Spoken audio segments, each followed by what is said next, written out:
আমরা এবার আপনার কাছে জানতে চাইব, আপনার ব্যক্তিগত জীবনে আপনি কখনো কোনো ভৌতিক বা বৈজ্ঞানিক ব্যাখ্যার অতীত কোনো ঘটনার বাস্তব অভিজ্ঞতা লাভ করেছেন কি?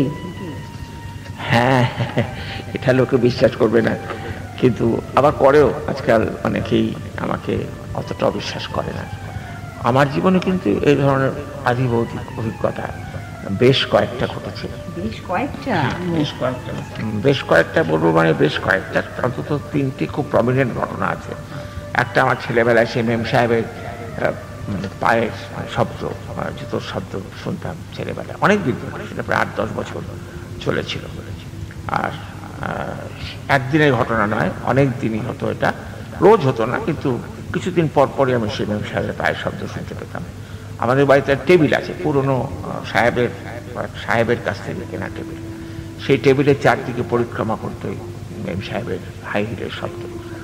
এটা যদি এটা একবার দুবার ঘটতো তাহলে আমি এটাকে খুব একটা গুরুত্ব দিতাম না, বা এটাকে আধিভৌতিক ঘটনার অভিজ্ঞতা বলে মনেও করতাম না।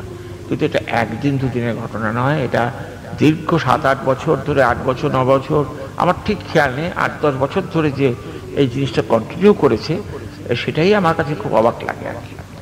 আমি এটাকে অস্বীকার করতে পারি না, অবিশ্বাস করতে পারি না।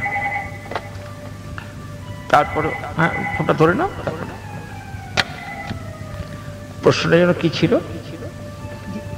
আপনার জীবনের সেই বাস্তব আধিভৌতিক ব্যাপারগুলো। আরেকবার হয়েছিল যেটা, সেটা হচ্ছে পুনায় একটা হোটেলে দুপুরবেলা, পুরনো একটা হোটেল, ব্রিটিশ আমলের, 100-150 বছরের পুরনো হোটেল, ন্যাশনাল হোটেল। সেখানে দুপুরবেলা একটা ঘটনা ঘটেছিল, যে ঘরে, সে ঘরে হোটেলে কেউ থাকে না, পরে বুঝলাম। আর তাছাড়া ওর যে রিসেপশন রুমটা, সেটা বাইবেল দিয়ে সাজানো, ক্রস ঝুলছে, মাতা মেরির ছবি ঝুলছে, যীশুখ্রিস্টের ছবি ঝুলছে।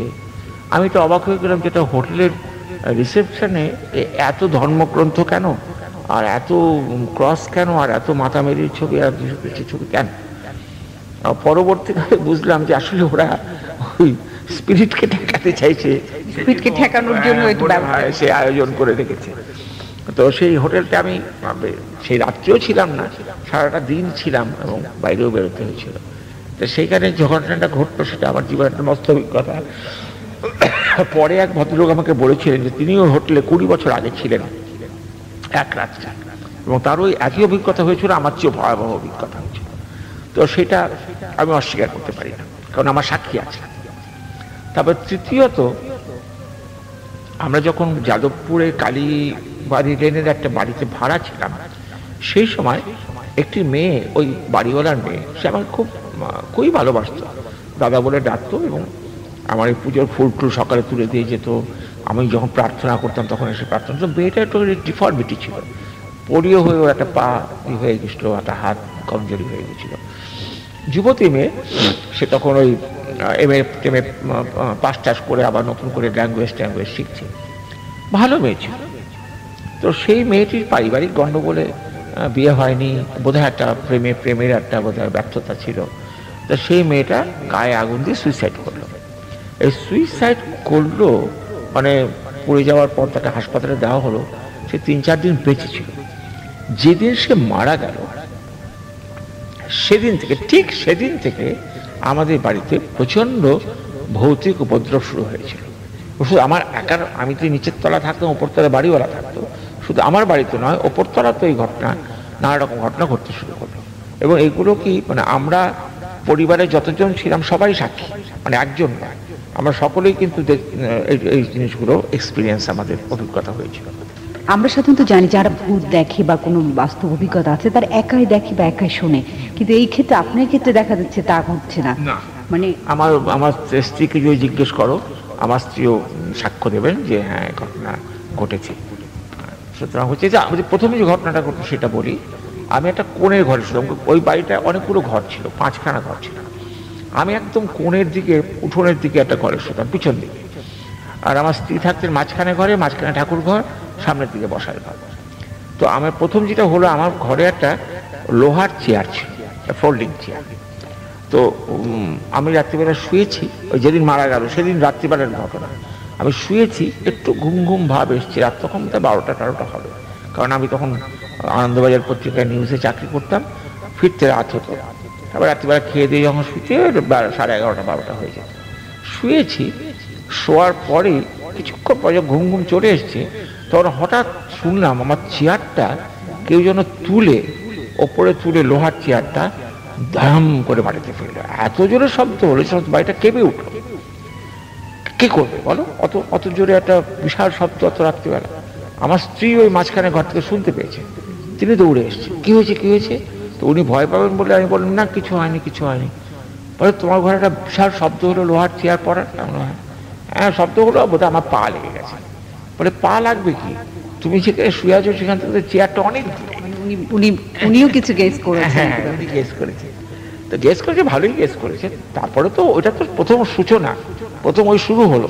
আমি কিন্তু ওই ঘরে শুয়ে রইলাম, রাত্রিবেলা ওখানেই ঘুমোলাম, আর কিছু হয়নি সে রাত্রে। পরের রাত থেকে কিন্তু আমাদের বাড়িতে রীতিমতো শ্বাসের শব্দ, পায়ের শব্দ, জিনিস ফেলার শব্দ, ট্রাঙ্ক টানাটানি হচ্ছে, এইসব নানা ইন্ডিকেশন। তো যাই হোক, সেইটা দেখে আমরা একটুখানি সতর্ক, ভয় পেয়ে গেলাম। কিন্তু আমরা ভয় পেয়ে ওই বাড়িতে ছিলাম, এবং সবাই তখন আমরা এক ঘরে থাকতাম। ওই আলাদা ঘরে আমাকে কোণের ঘরে আমার স্ত্রী থাকতে দেননি। এমন একটা অবস্থা হয়ে গেল যে সবাইকে একসঙ্গে থাকতে হলো? হ্যাঁ, আমার স্ত্রী বললেন যে না তুমি আলাদা ঘরে থাকবে না, এসব আমরা একসঙ্গে থাকি। ওই পাশাপাশি খাটে আমরা, তখন সব ছেলে হয়েছে, ছেলে তখন ছোট, মেয়ে একটু বড়, ওই ছেলে মেয়ে সব আমরা একই জায়গায়, আমার চৌকিতে আমি আর আমার মেয়ে, আর ছেলে আর তার মা খাটে, এইভাবে আমরা শুতাম। তো ওইরকম ভালো কিছুদিন, তারপরে আমরা ওই বাড়ি আমাদের ছাড়তে হলো।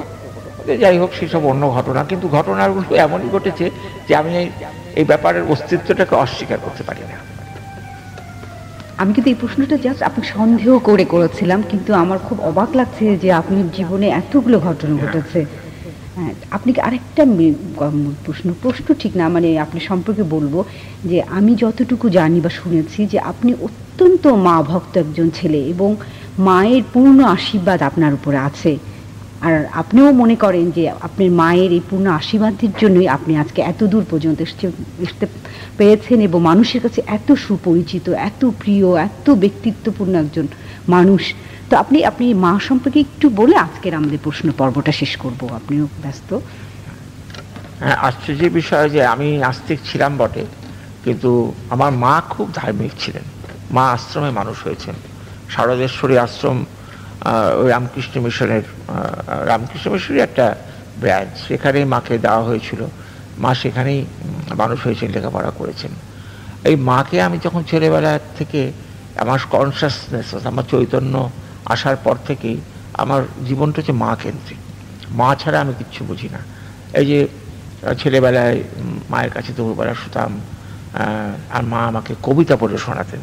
সেই কবিতা যে মা পড়ছেন মহুয়া থেকে, বা তখন চয়নিকা বলে একটা বই ছিল রবীন্দ্রনাথের সংকলন, তার থেকে কবিতা পড়ে শোনাচ্ছেন, বা মেঘনাথ বধ কাব্য শোনাচ্ছেন।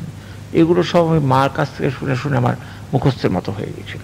আর বোধহয় সেই থেকে আমার ভেতরে দুটো জিনিস অনুপ্রবেশ করে, একটা হচ্ছে সাহিত্য প্রীতি, আর একটা, বাবাও খুব পড়ুয়া ছিলেন কিন্তু মা আমাকে শোনাতেন, বাবা তো শোনাতেন না। আর আরেকটা জিনিস হচ্ছে আধ্যাত্মিকতার খানিকটা অনুষঙ্গ ভেতরে। পরবর্তীকালে আমি নাস্তিক হয়ে গেলেও আমার ভেতরে মা ওই আধ্যাত্মিকতার খানিকটা সঞ্চার ঘটাতে পেরেছিলেন।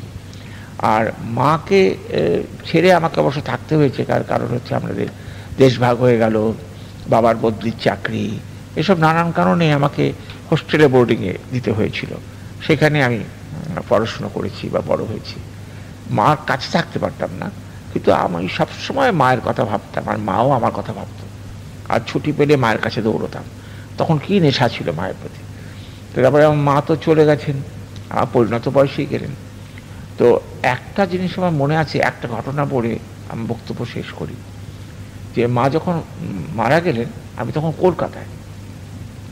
আমাকে খবর দেওয়া হয়েছে মার দেহ শ্মশানে রাখা আছে, আমাকে রাখা হবে, এবং আমি কলকাতা থেকে এরোপ্লেনে যাব, যাওয়ার পর সেখানে মায়ের মুখাগ্নি করব। আমি তো জ্যেষ্ঠ ছেলে, আমাদের নিয়ম আছে জ্যেষ্ঠ পুত্রকেই অন্ত্যেষ্টি করতে হয়, তার জন্য অপেক্ষা করছি। তখন আমার একটা এমন অবস্থা হলো যে আমি কাঁদছি থাকছি, খুব তা নয়, কিন্তু আমার কাছে সমস্ত ইয়েটা, জীবনটা ভ্যাকুয়াম হয়ে যাচ্ছে, এটা ফাঁকা। কারণ আমার মনে হচ্ছে এরপরে আমি কী করে বাঁচবো, চারিদিকে হ্যাঁ এটা কী করে বাঁচবো, মা ছাড়া কী করে থাকবো, মা নেই, মানে পৃথিবীতে আমার একটা মস্ত জিনিস নেই, অবলম্বন নেই, এরকম মনে হচ্ছে। একটা বিস্ময় লাগছে, খুব অবাক, কি করে বাঁচবো, জীবন তো ফাঁকা হয়ে গেল। তখন আমি ছেলে মেয়ের বাবা, স্ত্রীর স্বামী, সংসারী, চাকরি করি, সবই করি, তার মধ্যে একটা যেন বিশাল একটা শূন্যতা সৃষ্টি হয়েছে, শূন্যতা। তো এই যে গেলাম, যার পরে মেকানিক্যালি যখন আমাকে মায়ের মুখাগ্নি করতে হবে, পুরোহিত যিনি, তিনি ইনসিডেন্টালি তিনি আমাদের গুরু ভাই, একটু পাগলা পাগলা মতো ছিলেন, লোকটি খুব ভালো ছিলেন। তিনি আমাকে তর্পণ করার জন্য জলে নামিয়েছেন।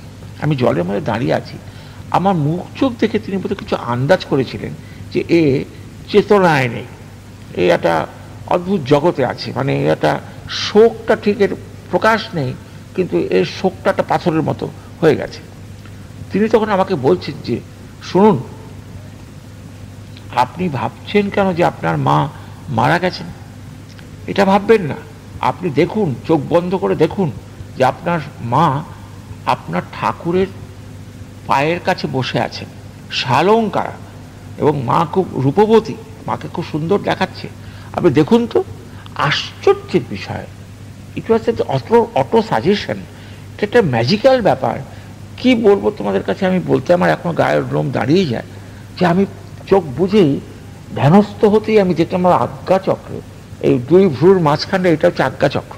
এই আজ্ঞা চক্রে আমি দেখতে পেলাম যে ঠাকুর বসে আছেন, আর ঠাকুরের ডান হাঁটুর কাছে মা মাটিতে বসা, মা সমস্ত গা গয়না, মার কি রূপ, আর মা হাসছে, মা জ্যোতি বের হচ্ছে, হ্যাঁ, একটা অদ্ভুত ডগমগ হয়ে মা হাসছে আমার দিকে তাকিয়ে, সমস্ত মা গায়ে গয়না ডকডক করছে, সিঁদুর, বাবা তো বেঁচে ছিলেন, আর সেই মা যেন হাসি খুশি জীবন্ত মাকে দেখছি। ওই যে আমার শোকটা এক লহমায় চলে গেল, এই শোকটা আর ফিরে আসেনি। একটা সেন্স অফ অ্যাবসেন্স তো আছেই, সেটা বড় কথা নয়, ওই যেটা শোকের যে ভাবটা, কী হবে এরপরে, কী হবে এবার, ভেতরটা যে মথিত হয়ে যাচ্ছে, সেটা রইল না। আমি দেখলাম মাটা এখনও, আমি চোখ বুঝতে ওই মাকে ওই চেহারা দেখতে পাই। আমি বাড়িতে ফিরলাম, মার দাহটা শেষ করে, সে বাবা তো চিৎকার করে কান্নাকাটি করছে। তখন আমি বাবাকে ওই কথাটা বললাম যে তুমি ভাবছো কেন মা মারা গেছে, মা তো সর্বত্র প্রেজেন্ট আছে, চোখ বুঝে মাকে দেখতে পাবে।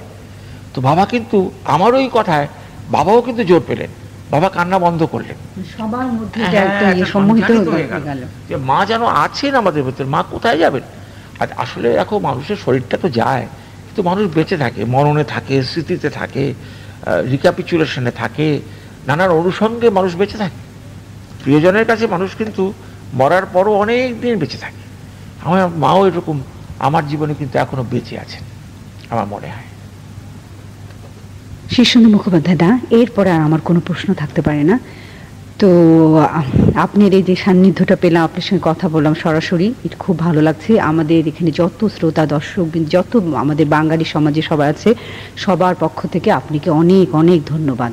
আমারও সবাইকে ভালোবাসা, প্রীতি, শুভেচ্ছা, শ্রদ্ধা, নমস্কার আন্তরিকভাবে আমি জানাচ্ছি।